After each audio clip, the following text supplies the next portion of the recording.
నెట్టింట మరో ఐబొమ్మ. ఐబొమ్మ వన్ పేరుతో అంతకు మించి రవి జైల్లో ఉండగానే కొత్త వెబ్సైట్. ప్రస్తుతం ఎక్కడ ఏ నలుగురు కలిసిన ఐబొమ్మ గురించి మాట్లాడుతున్నారు.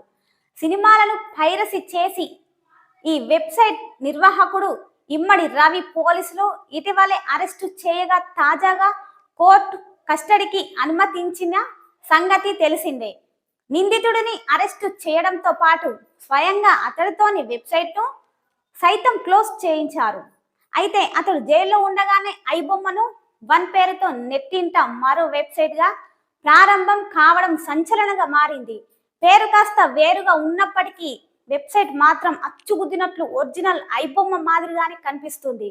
అంతేకాకుండా ఐబొమ్మలో తెలుగు సినిమాలు మాత్రమే ఉంటే ఖచ్చితంగా కొత్త ప్రారంభించిన ఐబొమ్మ వన్లో తెలుగుతో పాటు ఇతర భాషల సినిమాలు కూడా ఉన్నట్లు తెలుస్తుంది. అయితే దీన్ని రవి అనుచరులు ఎవరైనా ప్రారంభించారా లేదంటే ఎవరైనా చేశారా అనేది తెలియాల్సి ఉంది. మరోవైపు ఇప్పటికే ఇలాంటి వెబ్సైట్లోని సినిమాలు చూడవద్దని, డేటా చోరీ చేసే అవకాశం ఉందని పోలీసులు హెచ్చరించారు.